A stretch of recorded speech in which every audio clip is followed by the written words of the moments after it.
इस पूरी मैच में जो गलतियां करी हैं वो गलतियां भी थोड़ी बहुत कम नहीं थी, अच्छी खासी गलतियां थी।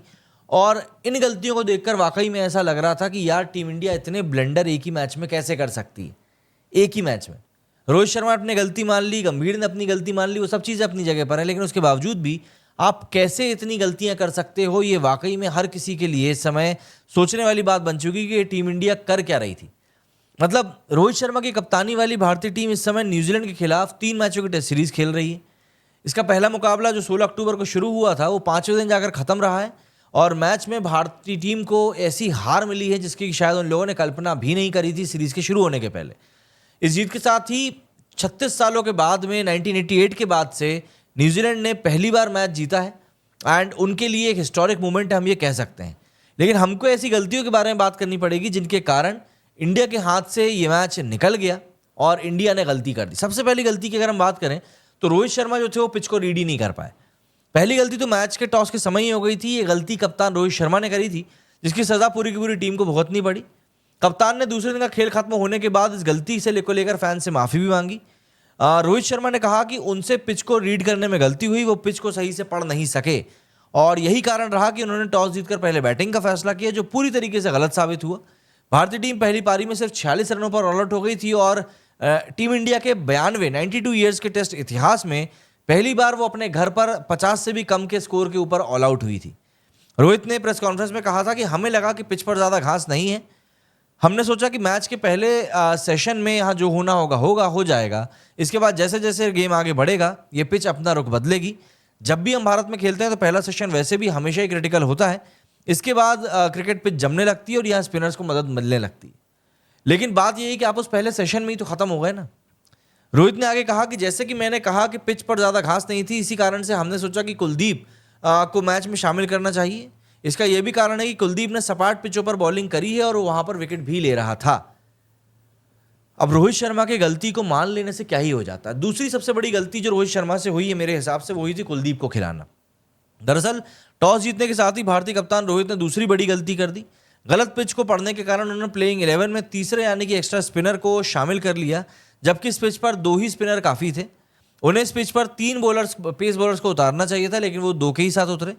कुलदीप ने पहली पारी में 3 विकेट लिए, जबकि दूसरी पारी में उसको कोई सफलता नहीं मिली। दूसरी ओर इंग्लैंड के लिए दोनों पारियों में कुल मिलाकर 17 विकेट उनके पेस बॉलर्स नहीं लिए, और इस तरह से हम समझ सकते हैं कि मैच में भारतीय टीम को एक तेज बॉलर की जो कमी थी वो लगातार खल रही थी। तीसरी बड़ी गलती की बात करें तो वो था बल्लेबाजों का जो ब्लंडर हुआ वो। दरअसल कप्तान रोहित की 2 गलतियों के बाद ने भारतीय बैटिंग को चाहिए था कि उन्हें क्रीज पर डटकर मुश्किल हालात का सामना करना चाहिए था।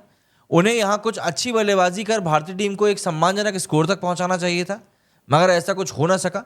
एक एक करके भारतीय बल्लेबाज आते और जाते रहे। पूरी टीम पहली पारी में 46 रनों पर ही सिमट गई।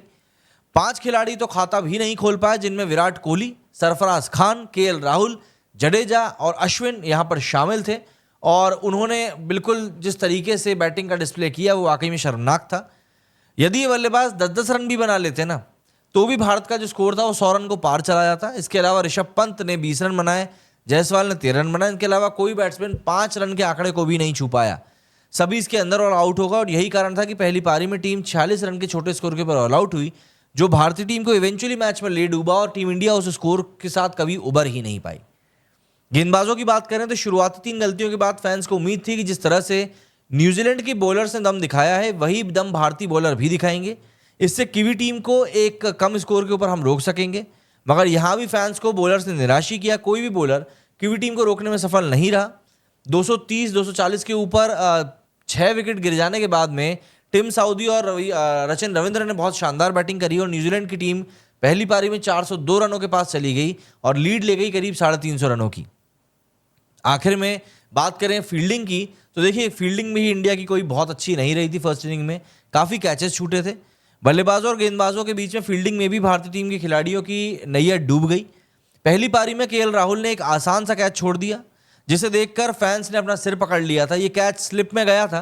केएल राहुल ने कैच को लेना तो दूर, उन्होंने तो कोशिश भी नहीं करी, बल्कि राहुल ने गेंद से बचने के लिए खुद को अलग तक हटा लिया। मतलब डर गया था बंदा वहां पर। पहली और दूसरी दोनों पारियों में भारतीय फील्डर्स ने कुछ बाय के एक्स्ट्रा रन भी लुटाए।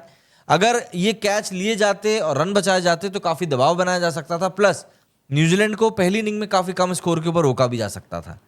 और सबसे बड़ी बात तो यही थी कि जिस तरीके से चीज़ें इंडिया के लिए हुई ना इस मैच में, ये गलतियां वाकई में टीम इंडिया को हॉन्ट करने वाली है। लेकिन टीम इंडिया को अगले मैच के पहले इन गलतियों को लेकर काम करना पड़ेगा, क्योंकि तभी वो लोग एक बेहतरीन वापसी की जो हम बात कर रहे हैं ना बार बार, वो कर पाएंगे, वरना अगले मैच में भी मुश्किलात बढ़ सकते हैं।